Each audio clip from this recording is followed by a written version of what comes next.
أنفسنا ومن سيئات أعمالنا من يهده الله فلا مضل له ومن يضلله فلا هادي له ونشهد أن لا إله إلا الله وحده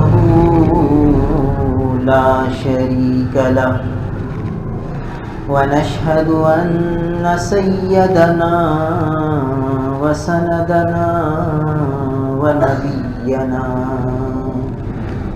وحبيبنا وحبيب ربنا وطبيبنا ومولانا محمدا عبده ورسوله أما بعد فأعوذ بالله من الشيطان الرجيم بسم الله الرحمن الرحيم رب المشرق والمغرب لا إله إلا هو فاتخذه وكيلا واصبر على ما يقولون واهجرهم هجرا جميلا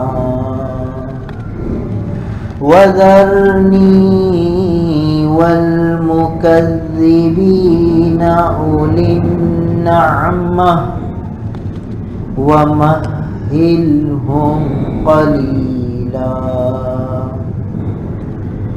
إن لدينا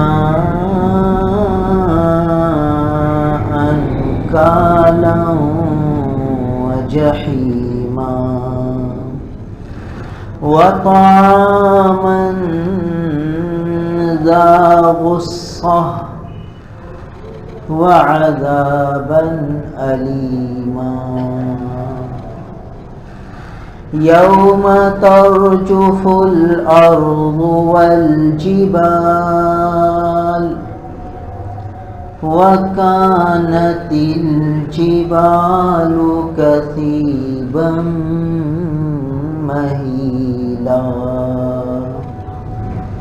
إنا أرسلنا إليكم رسولا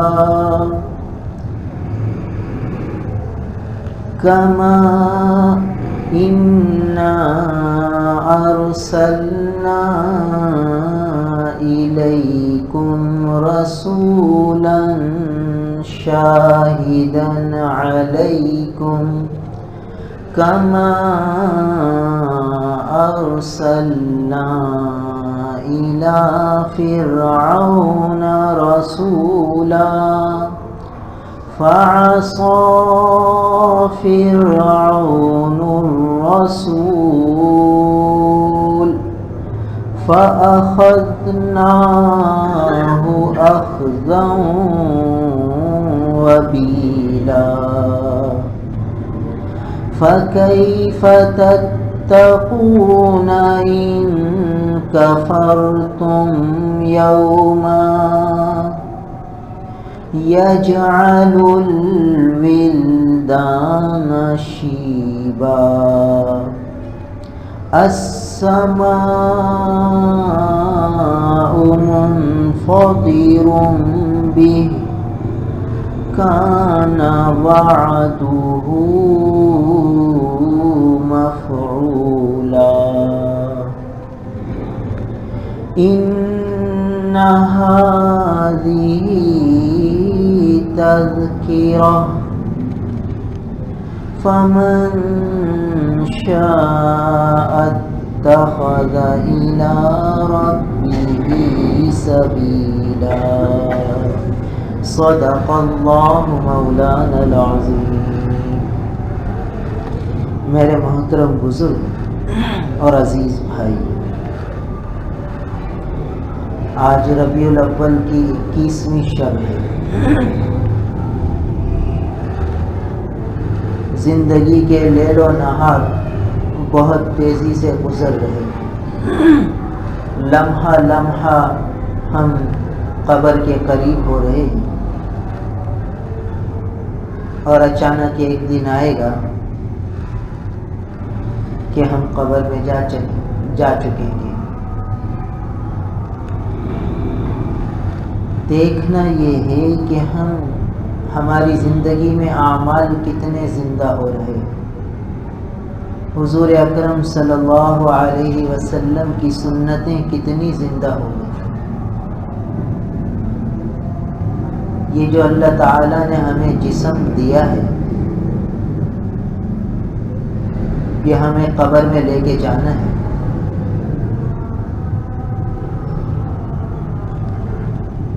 جتنا حضور اکرم صلی اللہ علیہ وسلم کی سنتوں پر ہم عمل کریں گے تو اس عمل کی ایک تاثیر ہے، وہ تاثیر اس جسم میں منتقل ہوگی۔ حضور اکرم صلی اللہ علیہ وسلم کی تعلیمات میں ایک نور ہے، وہ نور عمل سے آتا ہے اور جسم میں جذب ہوتا ہے۔ آج ہمیں پتہ نہیں چل رہا، ہم چھوٹی چھوٹی بہت سی سنتوں کو یہ سمجھ کے چھوڑ دیتے ہیں کہ بھئی یہ تو سنت ہے، اور اپنا آخرت کا لازوال نعمتوں کا نقصان کر جاتے ہیں۔ تھوڑی سی سستی، تھوڑی سی غفلت، تھوڑی سی لاپرواہی سے بہت سی چھوٹی چھوٹی سنتوں کو پر عمل چھوڑ دیتے ہیں، اس کو قابل عمل نہیں سمجھتے، یہ سوچ کے چھوڑ دیتے ہیں کہ بھئی یہ کوئی فرض واجب تو ہے نہیں، بس یہ سوچ کے چھوڑ دیتے ہیں اور عمل سے محروم ہو جاتے ہیں۔ حالانکہ چھوٹی چھوٹی سنتوں پر عمل ہو جائے تو یہ انوار جذب ہوں گے ہمارے جسم میں۔ دیکھیے چارجر لائٹ ہوتی ہے، یہ لگی بھی ہوتی ہے اور اس میں بجلی چارج ہوتی رہتی ہے۔ جب اچانک بجلی چلی جاتی ہے تو یہ چارجر لائٹ روشن ہو جاتی ہے۔ یہ کیوں روشن ہوئی؟ کہ اس میں بجلی چارج ہوتی رہی، حالانکہ نظر نہیں آ رہی تھی کہ بجلی چارج ہو رہی ہے، مگر چونکہ ہم نے اس کا کنیکشن بجلی سے جوڑا ہوا تھا، اس چارجر لائٹ کا، ہاں ایک چھوٹی سی لال بتی جل کے بتا رہی تھی کہ کنیکشن صحیح جڑا ہوا ہے، اس سے ہم نے سمجھ لیا کہ کنیکشن صحیح ہے، چارجر ہو رہی ہے، چارجنگ جاری ہے۔ پھر جیسے ہی بتی گئی یہ بتی روشن ہو گئی۔ بس آج جتنی ہم سنتوں پر عمل کر لیں گے اس کے انوار جسم میں چارج ہو جائیں گے۔ یہ حدیث پاک میں آتے ہیں کہ قیامت کے دن حضور اکرم صلی اللہ علیہ وسلم اپنے امتیوں کو کیسے پہچانیں گے؟ اعضائے وضو کے روشن ہونے سے پہچانیں گے۔ یہ اعضائے وضو کیسے روشن ہو جائیں گے؟ کہ بھئی وضو ہمارے نبی کی سنت ہے، ان کا طریقہ ہے، تو جو وضو کا اہتمام کرتے رہیں گے، تو وضو کریں گے تو نماز پڑھیں گے، نماز پڑھیں گے قرآن پڑھیں گے، ذکر کریں گے۔ فرمایا کہ مفتاح الصلاۃ الوضو مفتاح الصلاۃ، اور مفتاح الجنہ الصلاۃ، او کما قال علیہ الصلاۃ والسلام، کہ وضو نماز کی چابی ہے اور نماز جنت کی چابی ہے۔ کیا مطلب کہ وضو صحیح ہوگا تو نماز صحیح ہوگی، اور نماز صحیح ہوگی تو جنت کا دروازہ کھل جائے گا، کیونکہ ان الصلاۃ تنہی عن الفحشاء والمنکر، نماز تمام بے حیائی اور منکرات سے روک دیتی ہے۔ تو جب سب منکرات سے آدمی رک جائے گا، بے حیائی سے رک جائے گا، سارے منکرات، سارے اللہ کے منع کیے ہوئے کاموں سے آدمی رک جائے گا، تو پھر جنت کے راستے پر ہی جائے گا۔ اور کون سا راستہ ہے؟ جب جہنم کے راستے سے رک گیا تو دوسرا راستہ جنت کو ہی جاتا ہے، تو پھر جنت کے راستے پہ آئے گا۔ تو دیکھیے، وضو سے اعضائے جسم روشن ہوں گے، اور اللہ کے محبوب نبی کریم صلی اللہ علیہ وسلم اس سے اپنی امتیوں کو پہچان لیں گے کہ میرا امتی ہے۔ تو دیکھیے، ہر سنت کی ایک تاثیر ہے، وہ جسم میں جذب ہو رہی ہے۔ پھر جب ہم قبر میں جائیں گے تو اس وقت یہ چارج روشن ہو جائے گی، یہ چارجنگ لائٹ جیسے روشن ہو جاتی ہے، ایسے ہی جب یہ زندگی کی لائن کٹے گی اور جسم اور روح کا رشتہ ختم ہوگا، اور پھر ہم قبر کے گڑھے میں ڈالے جائیں گے، بس اس وقت سنت کا نور چمکے گا انشاءاللہ۔ تو اس کی تیاری آج کرنی ہے، اور روز بروز عمل میں آگے بڑھنا ہے، روز بروز عمل میں آگے بڑھنا ہے۔ صحابہ کرام رضوان اللہ تعالی علیہم اجمعین جتنا قرآن سیکھتے تھے اس پر عمل فرماتے تھے، جب عمل ہو جاتا تو آگے چلتے تھے۔ تو روایات میں آتا ہے کہ حضرت عمر رضی اللہ تعالیٰ عنہ نے سورہ بقرہ 12 سال میں پوری فرمائی، 12 سال میں مکمل فرمائی سورہ بقرہ۔ اب بتائیے کیا تھا سورہ بقرہ میں، کیوں 12 سال لگے؟ اور ان کے بیٹے حضرت عبداللہ ابن عمر رضی اللہ عنہ کے متعلق آتا ہے کہ 8 سال میں یاد کی سورہ بقرہ۔ اب بتائیے، یعنی جو اللہ کے رسول صلی اللہ علیہ وسلم سے براہ راست قرآن سیکھ رہے ہیں، وہ اس طرح سیکھ رہے ہیں کہ آیت سیکھتے ہیں، اسے یاد فرماتے ہیں، اور اس سے متعلق عمل ہوتا ہے تو وہ زندگی میں لاتے ہیں۔ جب وہ پورا اس پر عمل ہو جاتا ہے تو آگے چلتے ہیں۔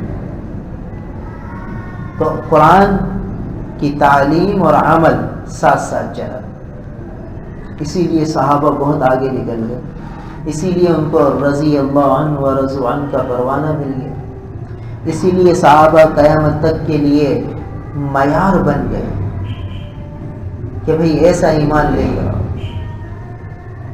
قیامت تک کے لیے قابل تقلید بن گئے کہ اب ان کی اتباع کرو، اور جو کسی صحابی کی اتباع کرے گا منزل مقصود کو پا لے گا۔ ایسے اللہ کے محبوب بنے۔ تو کیوں بنے؟ وہ قرآن سیکھتے تھے، عمل کرتے تھے، سیکھتے تھے، عمل کرتے تھے۔ اب دیکھیے، یہ جو سورہ مزمل ہے، ہم نے بتایا کہ یہ ابتدا ہے اسلام ہی میں سورت نازل ہوئی، اللہ کے محبوب کو نبوت ملی، سورہ اقرا بسم ربک الذی غار حرا میں نازل ہوئی، اور اس کے تقریباً 3 سال یا 2.5 سال بعد یہ سورت نازل ہوئی۔ اب یہ شروع زمانے کے احکامات ہیں، اور قرآن گواہی دے رہا ہے کہ اس پر صرف حضور صلی اللہ علیہ وسلم اکیلے عمل نہیں فرماتے تھے، بلکہ فرمایا کہ طائفۃ من الذین معک، طائفۃ من الذین معک، کہ یہ جو تہجد کا حکم آیا تو آپ بھی عمل فرماتے رہے، اور آپ کے ساتھ ایک جماعت پوری صحابہ کی عمل کرتی رہی۔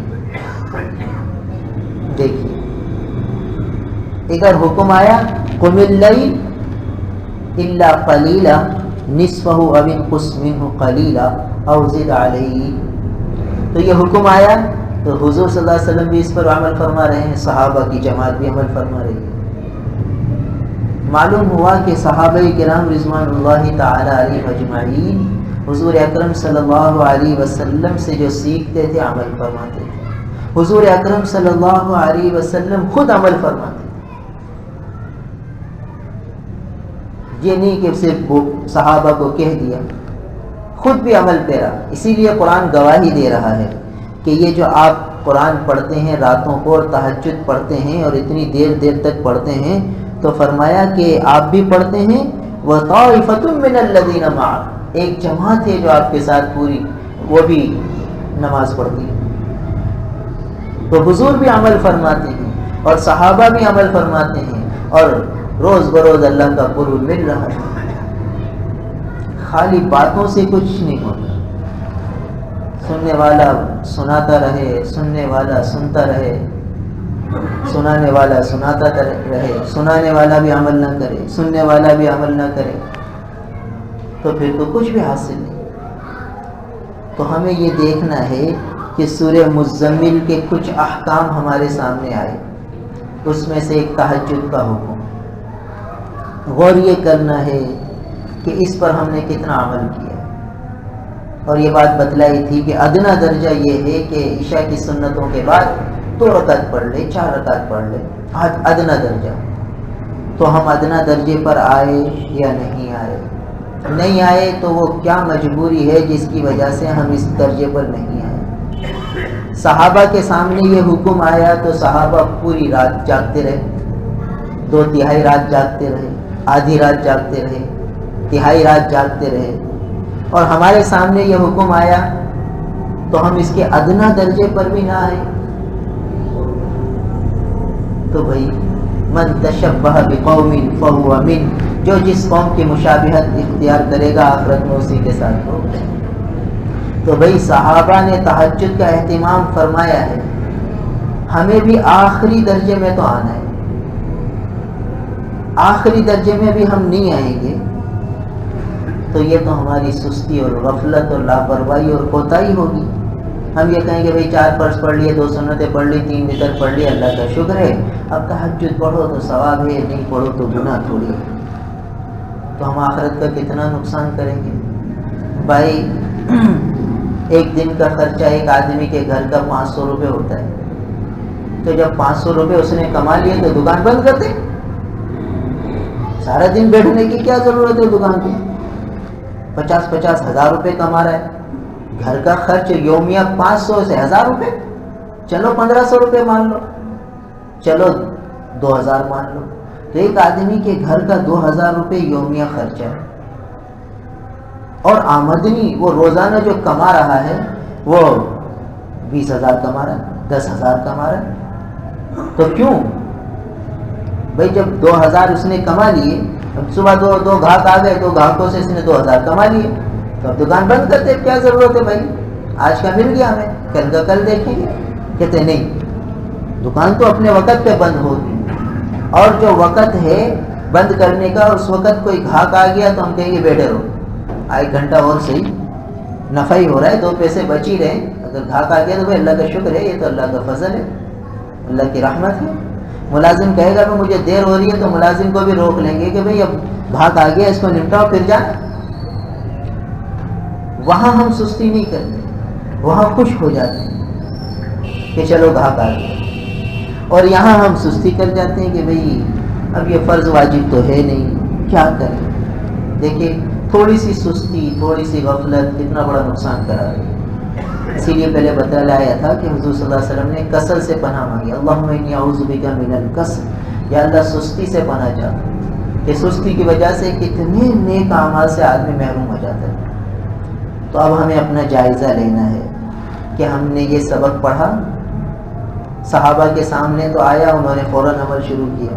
ہم نے ادنا درجے کا اختیار کیا یا نہیں کیا تو پھر اب آج شروع کر دیں، آج سے شروع کر دیں، ادنا درجے پر آنے کی کوشش کریں. اور جو ادنا درجے پہ تھے وہ اس سے آگے بڑھے یا نہیں بڑھے، یہ جائزہ لینا ہے.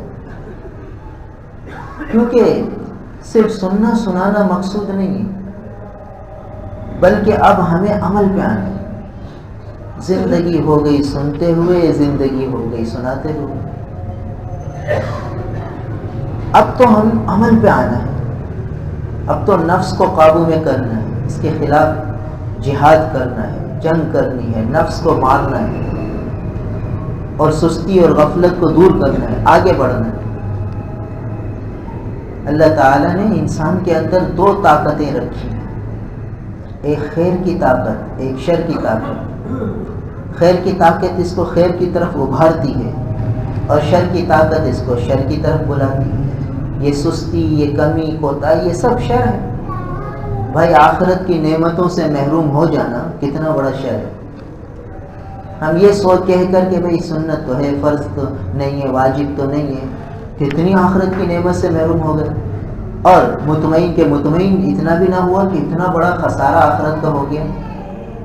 ہمارے اس جملے سے ہم نے اپنے نفس کو مطمئن کر لیا تو یہ تو شر کی قوت جیت گئی اور خیر کی قوت ہار گئی۔ حالانکہ خیر کا بھی جذبہ تھا کہ بھئی میں یہ کام کر لوں، یہ عمل کر لوں، نفل درجہ ہے مگر کر لوں۔ تو خیر کی قوت کو طاقتور اور قوی بنانا ہے اور شر کی قوت کو کمزور کرنا ہے۔ دونوں طاقتیں اور دونوں کا مقابلہ ہے اور موت تک مقابلہ ہے، موت تک مقابلہ ہے۔ ایک بہت بڑے اللہ والے کا انتقال ہونے لگا تو غشی تاری تھی، جب ہوش آتا تو فرماتے ابھی نہیں، ابھی نہیں، ابھی نہیں، پھر غشی ہو جاتی، پھر بے ہوش ہو جاتے، پھر بے ہوشی میں بھی کہتے ابھی نہیں، ابھی نہیں۔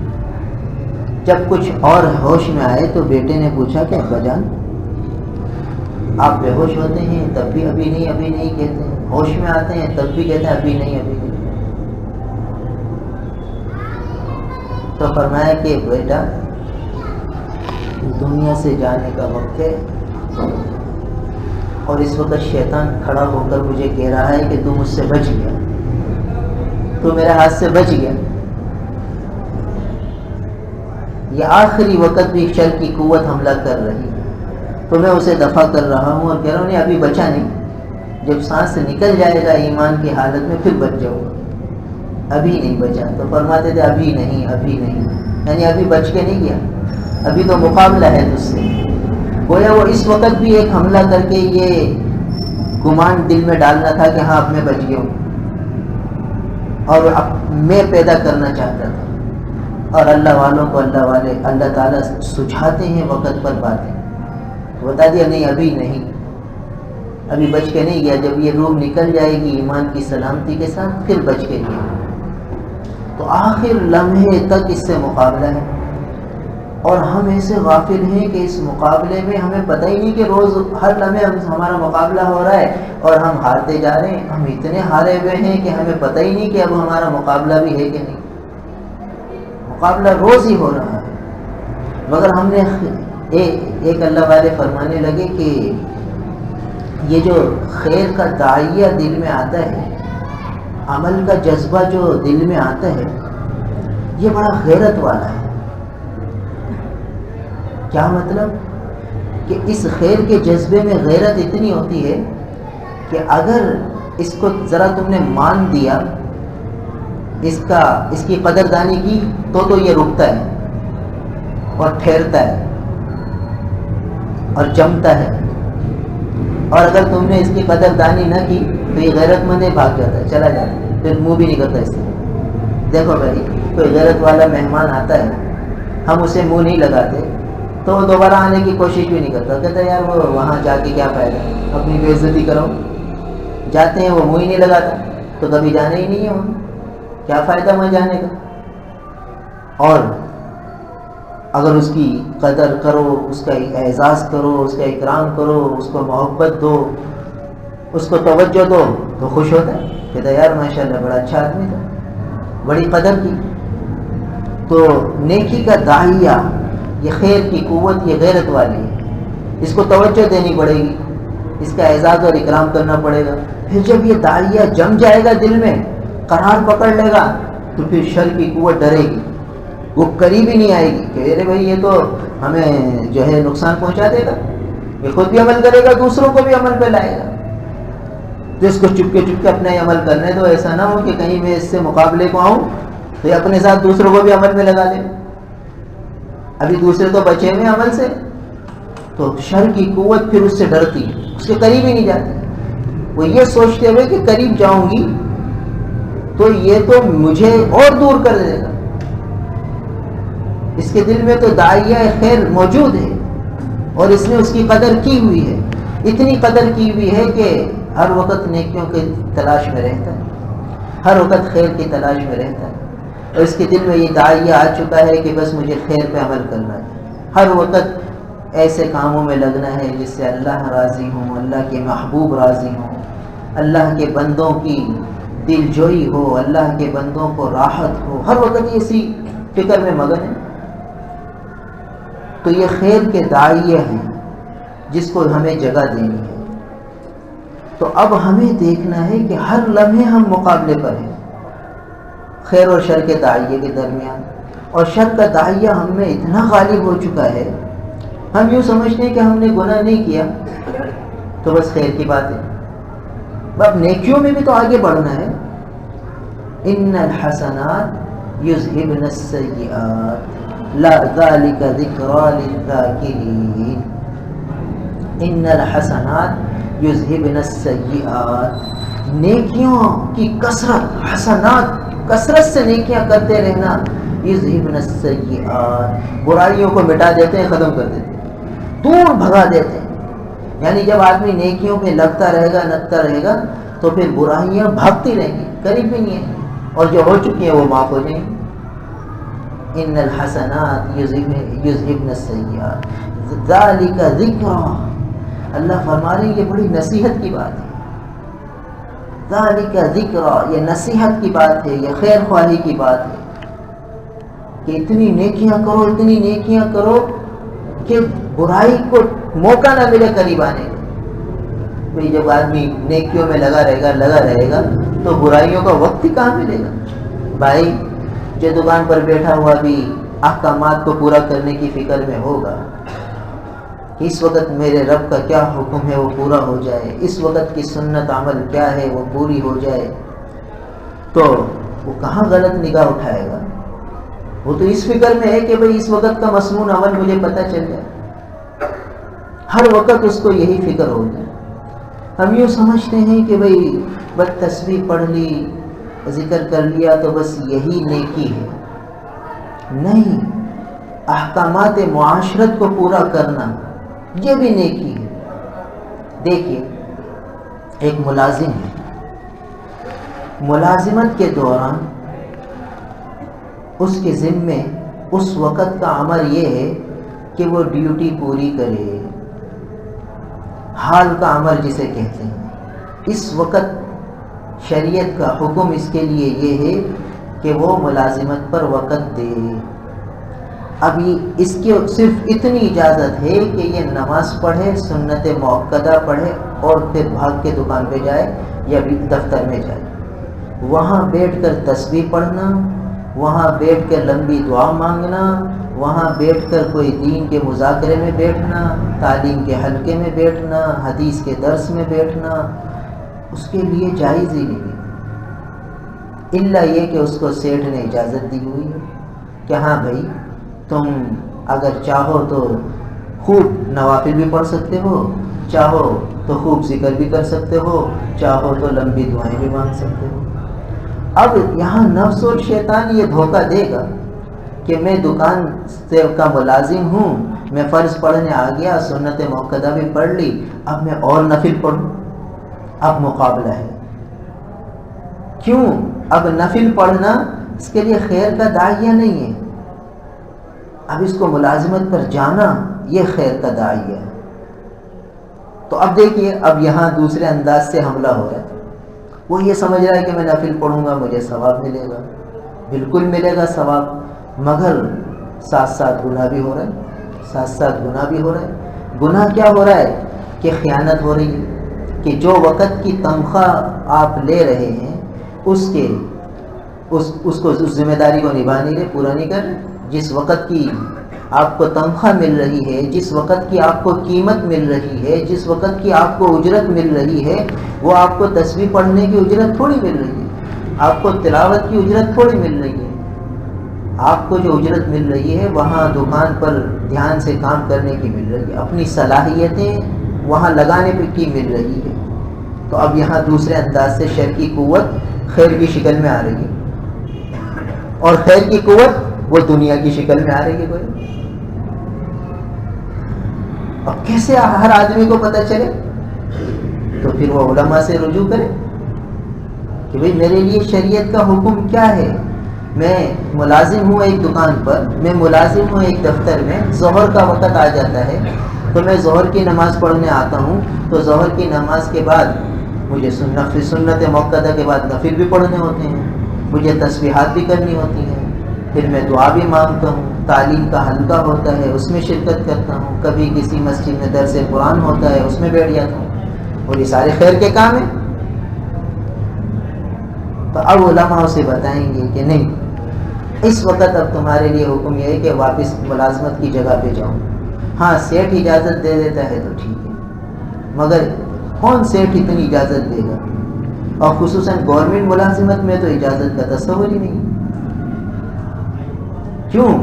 وہاں اگر آفیسر اجازت دے دیتا ہے تو وہ آفیسر خائن ہے، اس لیے کہ آفیسر کی جیب سے تنخواہ تھوڑی مل رہی ہے،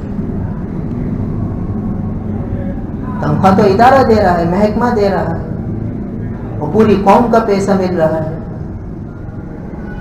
اور اس کو یہ اتھارٹی نہیں ہوتی کہ روزانہ اجازت دے دے. کبھی کبھی کے لیے تو اجازت ہوتی ہے کہ کوئی ایمرجنسی کام آ گیا، کوئی اور مسئلہ پیش آ گیا تو وہ آفیسر کی اجازت سے جا سکتا ہے. روزانہ جا کے بیٹھ کے تسبیح پڑھے.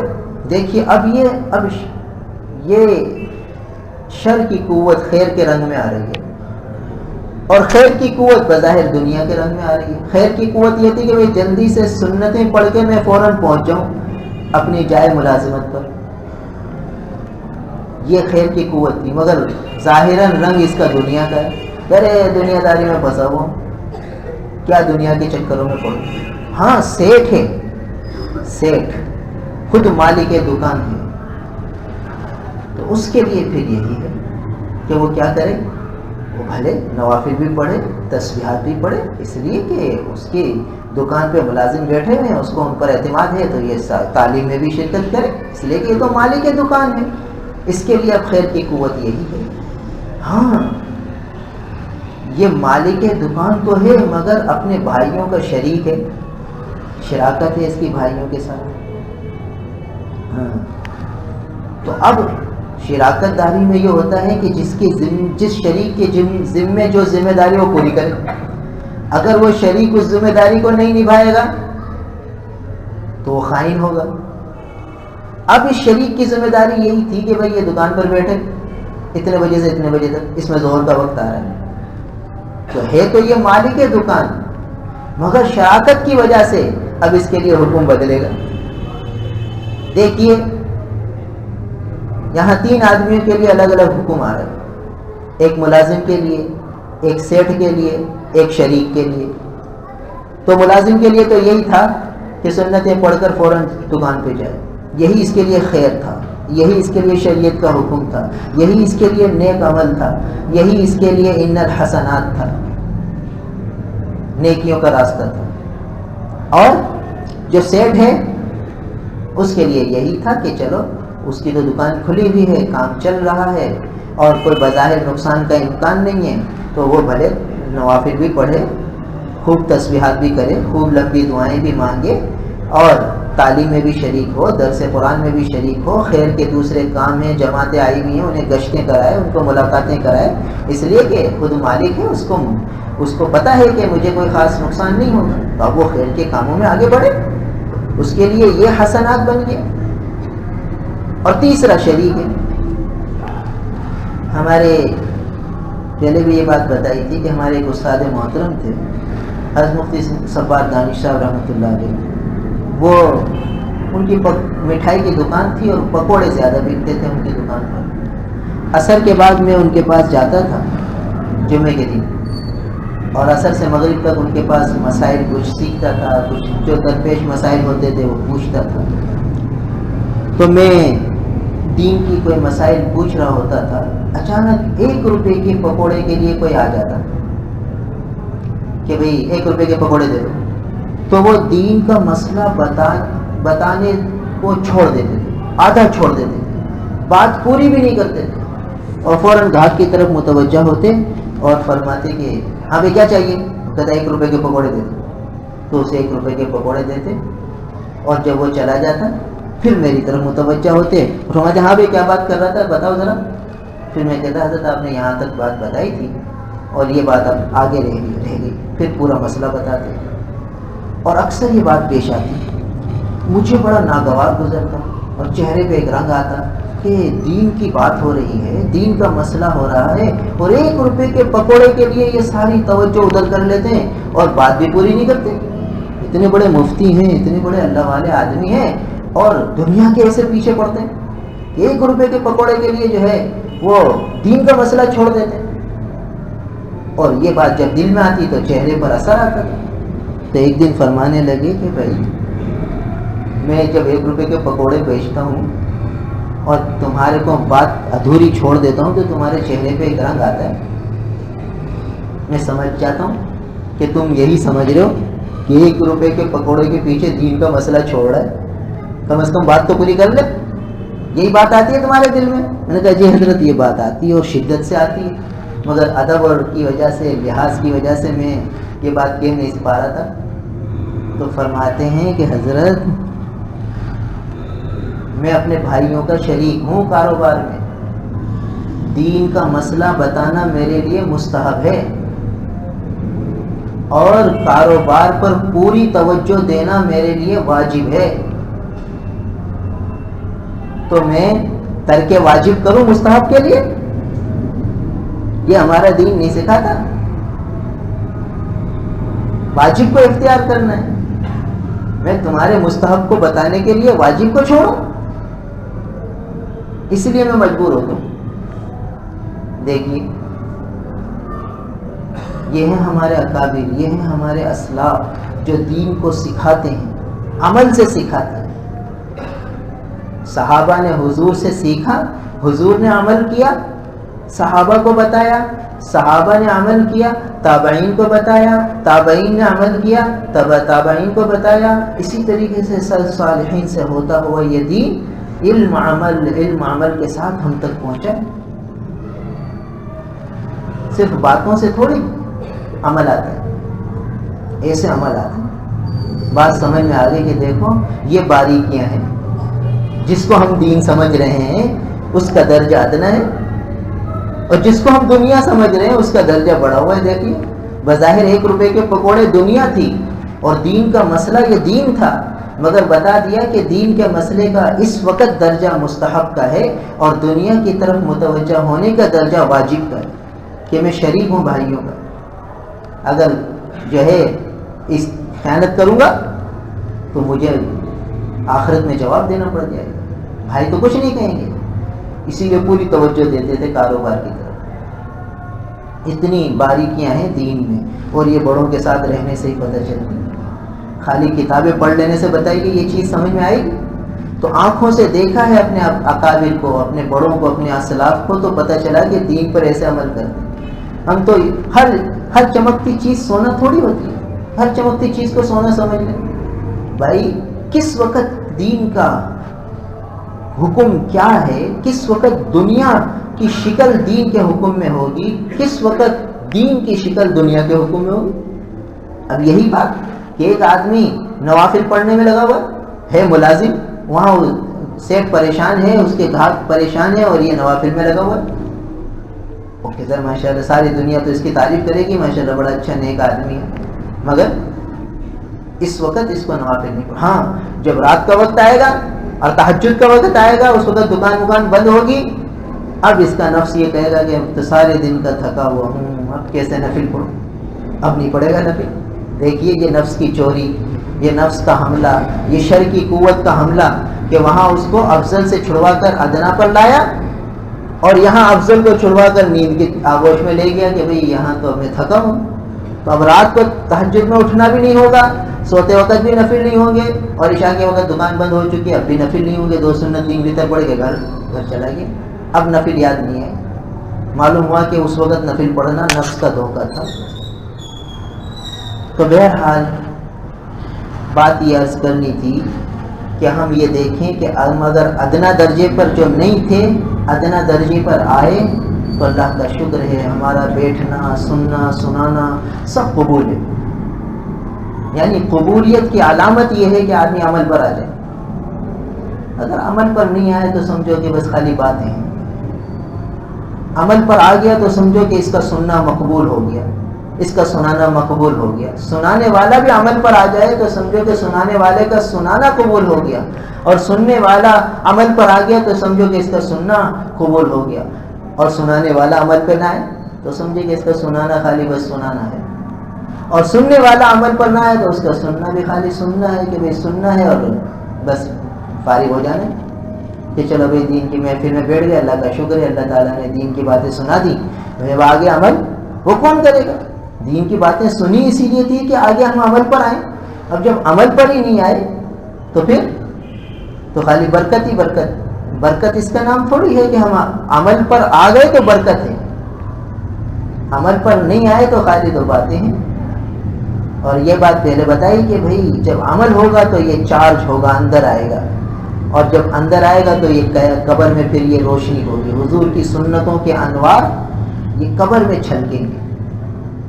جب آدمی سنتوں پر عمل کر کے چلا جائے گا تو پھر قبر میں یہ عمل کی نورانیت ظاہر ہوگی کہ حضور کی سنتیں ہیں، اس کی بڑی تاثیر ہے، حضور کے تعلیم فرمودہ آداب ہیں، اس پر بڑے انوار اور برکات ہیں۔ تو اس لیے ہمیں چاہیے کہ ہم اپنا جائزہ لیں۔ تو جو ادنا درجے پر جو نہیں تھے کسی درجے پر ادنا درجے پر آئے یا نہیں آئے، آ گئے اللہ کا شکر ہے، اور نہیں آئے تو اللہ سے مدد مانگنی ہے کہ یار ہمیں آگے بڑھائیے، روز بروز ہم دین کے احکامات پر عمل کرنے میں آگے بڑھیں، روز بروز سنتوں پر عمل کرنے میں آگے بڑھیں، روز بروز آگے بڑھنا ہے، روز بروز آگے بڑھنا ہے، یہاں تک کہ جس دن قبر میں جانا ہو تو اس دن اللہ تعالی ہم سے راضی ہو۔ اللہم احینی اذا علمت الحیات خیرا لی وتوفنی اذا علمت الوفات خیرا لی۔ ہمارے آقا نے کیسے عجیب دعا تعلیم کرائی، اللہم احینی اذا علمت حیاتا خیرا لی، یا اللہ مجھے اس وقت تک زندہ رکھیے جب تک کہ زندگی میرے لیے بہتر ہو، جب تک زندگی میرے لیے خیر کا ذریعہ ہو، بہتر ہو، اس وقت تک تو مجھے احینی زندہ رکھیے۔ وتوفنی اذا علمت الوفات خیرا لی، اور یا اللہ جب آپ کے علم میں میرے لیے مر جانا بہتر ہو تو اس وقت مجھے وفات دے دیجیے، جب تک آپ کے علم میں میرے لیے زندگی بہتر ہے اس وقت تک مجھے حیات دیجیے، اور جب آپ کے علم میں میرے لیے مر جانا بہتر ہے تو مجھے وفات دے دیجیے۔ کیسی پیاری دعا حضور تعلیم فرما گئے۔ اس کا مفہوم کیا نکلا کہ جب تک میں سنتوں پر عمل کرتا رہوں تو زندہ رکھیے، اور جب میں سنتوں کو چھوڑ دوں اور گناہوں کی طرف جانے لگوں تو بس اس سے بہتر تو مر ہی جاؤں، اس سے بہتر تو مر جانا۔ تو بہرحال ایک درجہ تو یہ ہے۔ دوسرا درجہ کہ جو ادنا درجے پر تھے وہ اس سے اعلیٰ درجے پر آئے یا نہیں، یعنی جو عشاء کے فوراً بعد نفل پڑھ لیتے تھے وہ سوتے وقت کی طرف آئے یا نہیں، کہ بھئی سوتے وقت اگر ہم تہجد پڑھ کر سوئیں تو پھر کیا ہوگا کہ سوتے وقت اگر تہجد پڑھ کر سوئیں گے تو وتر بھی اس وقت پڑھیں گے۔ اور یہ بات بھی اس دن بتلائی تھی کہ علماء نے لکھا ہے کہ فجر کی سنتیں اور وتر جو گھر پر پڑھے گا اللہ تعالیٰ اس کے رزق میں برکتیں دے گی۔ تو فجر کی سنتیں بھی گھر پر پڑھنے کا معمول ہو اور وتر بھی گھر پر پڑھنے کا معمول ہو، تو جب وتر پڑھے گا تو 2-4 نفلیں بھی پڑھ لے اسی کے اندر۔ تو دوسرے درجے پر جو پہلے درجے پر تھے ادنا درجے پر، وہ اس سے اعلیٰ درجے پر آئے یا نہیں آئے تو اللہ کا شکر ہے، ہمارا سننا سنانا سب قبول ہوا۔ اور اگر وہ ادنا سے اعلیٰ درجے پر نہیں آئے تو ان کے حق میں سننا سنانا قبول نہیں ہے گویا کہ، کیونکہ ہم آگے ہی نہیں بڑھے، ادنا سے اعلیٰ پر نہیں آئے تو خالی سننا ہوا بس۔ اور تیسرا درجہ اعلیٰ وقت افضل وقت میں پڑھنا، تو جو درمیانی درجے پر تھے وہ اس سے اعلیٰ درجے پر آئے یا نہیں، اگر اس سے اعلیٰ درجے پر آئے تو اللہ کا شکر ہے۔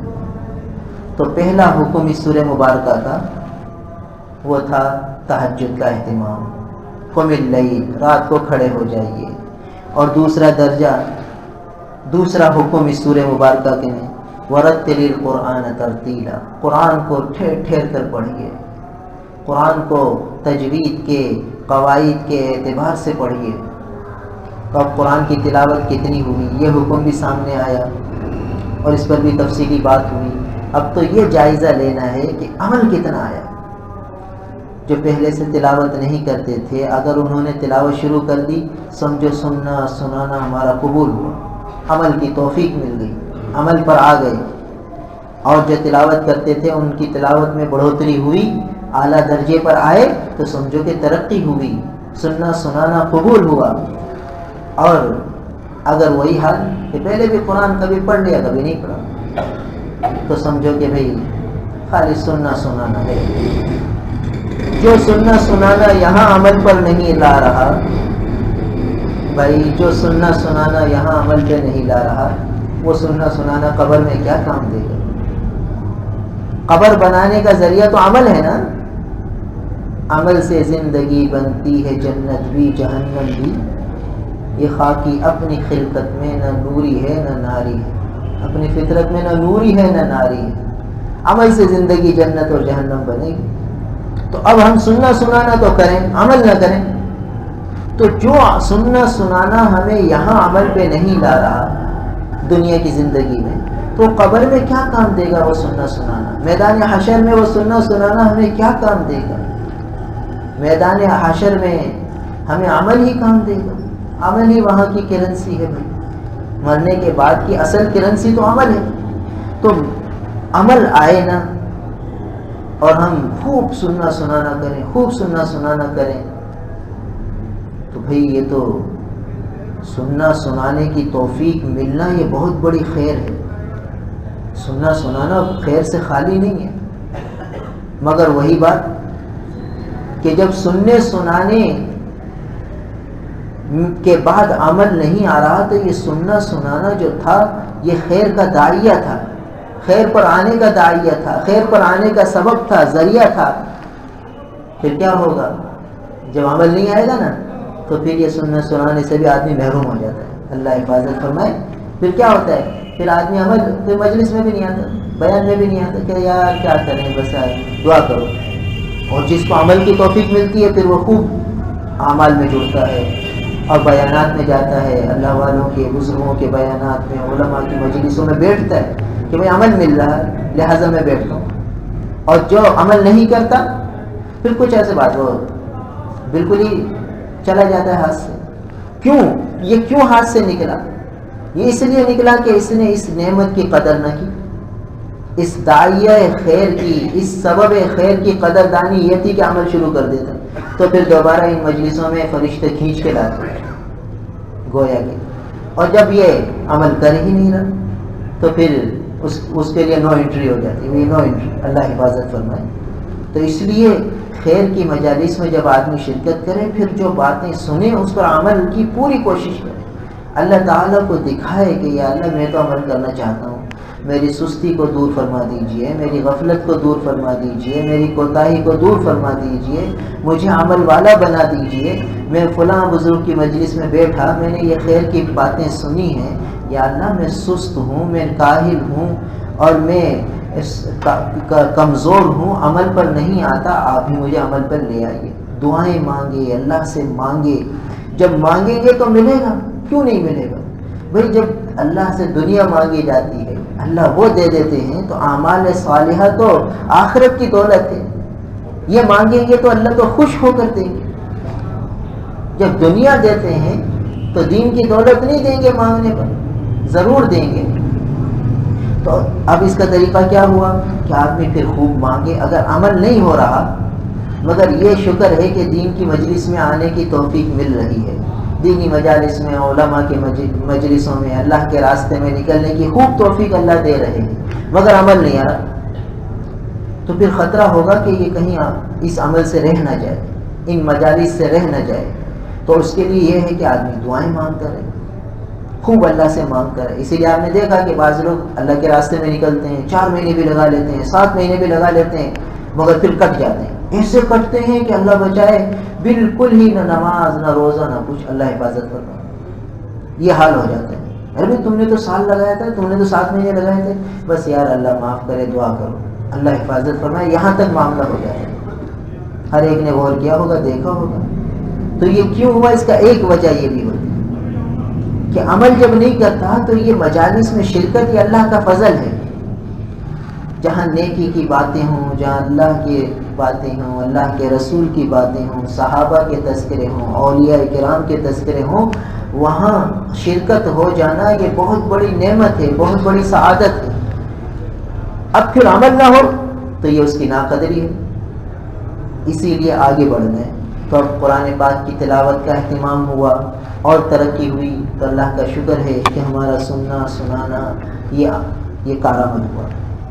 اور اگلی بات پھر تیسرا حکم. اب دیکھیے صحابہ کرام جب سے یہ آیتیں نازل ہوئی، جب سے تہجد کا اہتمام شروع فرمایا، اور جب سے یہ آیتیں شروع ہوئی تلاوت کا اہتمام شروع فرمایا.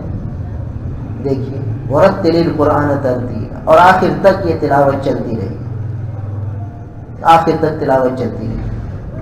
حضرت عبداللہ ابن عمر ابن عاص رضی اللہ عنہ کا قصہ لکھا ہے کہ روزانہ ایک قرآن ختم کر لیتے تھے.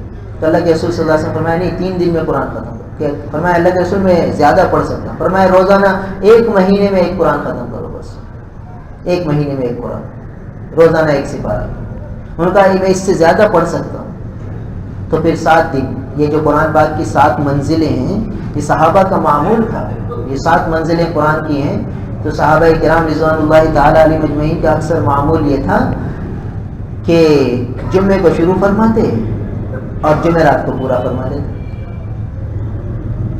یعنی سورہ بقرہ جمعے کو شروع فرمائی اور 1 منزل پڑھ گئے، پھر دوسری منزل، پھر تیسری، اور جب جمعرات آئی تو 7ویں منزل پوری، 1 قرآن ختم.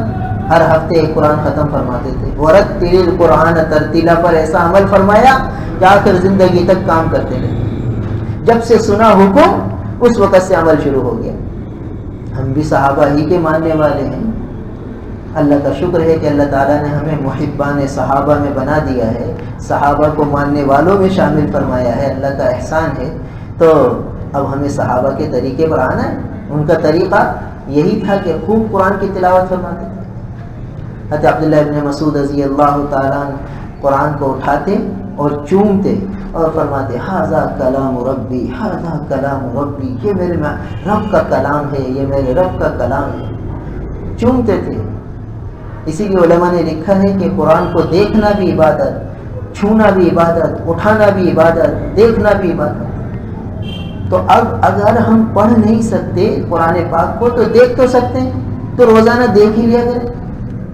ھذا کلام ربی ہی کہنے اسے چوم لے. دیکھو بھائی جو قرآن پڑھے ہوئے نہیں ہیں تو وہ قرآن پاک، اب وہ دیکھو نفس کا دھوکہ کیا ہے. نفس کا دھوکہ یہ ہے کہ ارے بھائی ہم تو قرآن پڑھے ہوئے نہیں ہیں، اللہ تعالیٰ ہمیں معاف فرمائے، بس کوشش کریں گے، شروع کریں گے، یہ کہہ کے اب قرآن کو اٹھانے کی سعادت سے بھی محروم، قرآن کو چومنے کی سعادت سے بھی محروم، قرآن کو دیکھنے کی سعادت سے بھی محروم، ساری چیزوں سے محروم ہو رہے ہیں. تو بھائی جتنی کر سکتے ہیں وہ سعادتیں تو سمیٹ لیں.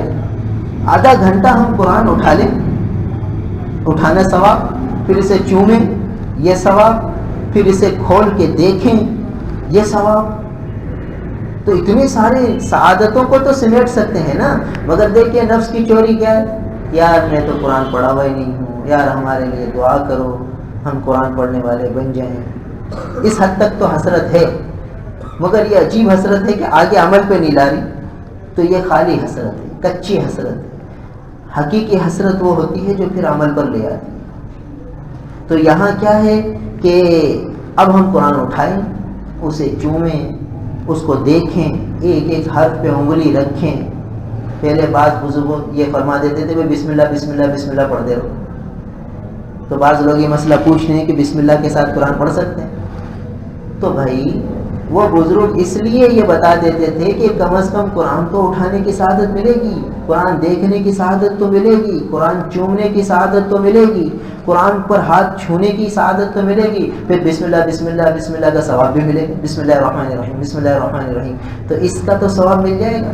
اور جب یہ ساری سعادتیں ہوں گی تو اگلا قدم اس کے اٹھنے کی توفیق ملے گی کہ یار روز ہی بسم اللہ الرحمن الرحیم پڑھ رہا ہوں تو کیوں نہ یہ سیکھ ہی لوں، پورا قرآن ہی سیکھ لوں. 70 سال کی عمر میں لوگوں نے قرآن سیکھا بھی ہے اور قرآن کو حفظ بھی کیا ہے. ایسا آسان ہے قرآن. تو اس لیے کوشش یہ کرنی چاہیے کہ ہم جو قرآن پڑھے ہوئے نہیں ہیں وہ اس درجے پر آ جائیں کہ قرآن کو ہاتھ میں لے لیں، آدھا گھنٹہ 20 منٹ 25 منٹ دیکھتے ہی رہیں، وہ قرآن دیکھتے ہوئے ھذا کلام ربی، یہ میرے رب کا کلام ہے اور میں نالائق ہوں، ناکارہ ہوں کہ اس کو نہیں پڑھ سکتا، موبائل چلا لیتا ہوں اور جو ہے اور کتنے کام کر لیتا ہوں، یہ نہیں کر سکتا، اللہ مجھے معاف فرما، اور خوب اس وقت آنسوں خوب ٹپکے، اللہ تعالیٰ کو اسی کی رحمت انشاءاللہ جوش میں آئے گی کہ دیکھو میرا بندہ پڑھا ہوا نہیں ہے مگر کیسی حسرت ہے اس کو، پھر توفیق عمل ملے گی انشاءاللہ۔ تو اس درجے پر تو آئیں، یعنی ہمیں مقابلہ کرنا ہے نفس کا اور آگے سے آگے بڑھنا ہے، کیونکہ آگے قبر کی منزل آ رہی ہے۔ کب عمل کریں گے؟ آج نہیں کریں گے تو کب کریں گے؟ کہیں بعد میں کریں گے، کل سے شروع کریں گے، کل سے نہیں، آج سے شروع کریں گے۔ کل تو نہیں آتی، آج ہے ابھی ہمارے پاس۔ اس لیے کہ علماء نے لکھا ہے کہ ایک تو ماضی ہے گزر چکا، ایک مستقبل ہے اس کا پتہ نہیں کہ ملے نہ ملے، ابھی جو ہمارے ہاتھ میں وہ حال ہے، بس ابھی سے کام شروع کریں، پھر اللہ کی مدد آتی ہے۔ تو اس سورہ مبارکہ کا دوسرا حکم تھا وَرَتِّلِ الْقُرْآنَ تَرْتِيلًا، قرآن کی تلاوت کا، آگے اور احکامات ہیں۔ تو دل یہ چاہتا ہے کہ ہم سب عمل والے بن جائیں، تو اللہ تعالیٰ سے مانگیں، اللہ تعالیٰ ہم سب کو عمل والا بنا دیں۔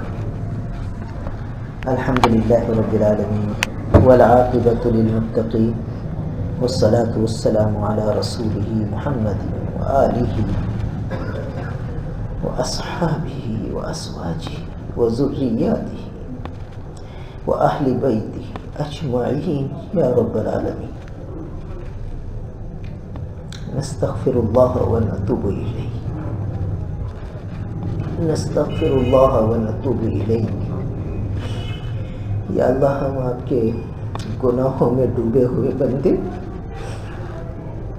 گناہوں سے آلودہ جسم لے کر آپ کے پاک گھر میں آئے ہیں۔ یا اللہ جب دریا میں آدمی نجاست والا جاتا ہے، دریا کی لہریں اسے پاک کر دیتی ہیں، اس کی ساری نجاست دھو دیتی ہیں۔ ہم آپ کے پاک گھر میں آئے، گناہوں سے آلودہ جسم لے کر آئے، پاک ہونا چاہتے ہیں۔ یا اللہ جب دریا میں آدمی ڈبکی کھاتا ہے، ساری نجاستوں سے پاک ہو جاتا ہے، پاکی کی نیت نہ کرے پھر بھی پاک ہو جاتا ہے۔ اللہ ہم آپ کے پاک گھر میں آئے، گناہوں سے آلودہ جسم لے کر آئے اور پاک ہونے کی نیت کر رہے ہیں، ہمیں بھی پاک صاف فرما دیجیے سارے گناہوں پر۔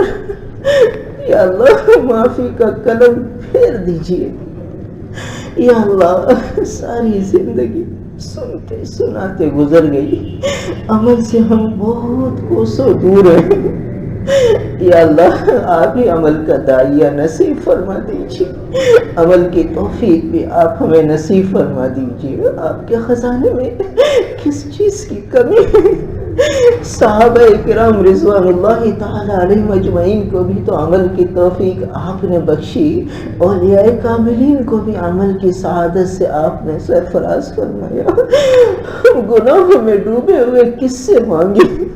آپ ہی نصیب فرما دیجئے، اعمال صالحہ کی توفیق دے دیجئے، گناہوں سے بچا لیجئے، حقوق اللہ بھی معاف فرما دیجئے، جو نمازیں قضا ہیں اس کو ادا کرنے کی توفیق بھی دے دیجئے، ہمت دے دیجئے، اسباب مہیا فرما دیجئے، حقوق العباد کے معاملے میں بھی آسانی اور سہولت کا معاملہ فرما دیجئے۔ ہمارے اہل حقوق کو جو ہم نے جن کی حق تلفیاں کی ہیں اور کر رہے ہیں اور مسلسل کرتے جا رہے ہیں، ہمیں معاف فرما دیجئے۔ ان اہل حقوق کو اپنے خزانہ غیب سے خوب نواز دیجئے، بے انتہا نواز دیجیے یا اللہ. وہ ہم سے کسی حق کا مطالبہ نہ کریں, ہمیں حقوق اللہ سے بھی پاک صاف کر دیجیے اور حقوق العباد سے بھی پاک صاف کر دیجیے. ہمارے ذمے کوئی حق نہ رہے یا اللہ. ہمیں اپنے پاس اس حال میں بلائیے, آپ بھی ہم سے راضی ہوں, آپ کے حبیب بھی ہم سے راضی ہوں یا اللہ. محروم نہ فرمائیے یا اللہ, محروم نہ فرمائیے.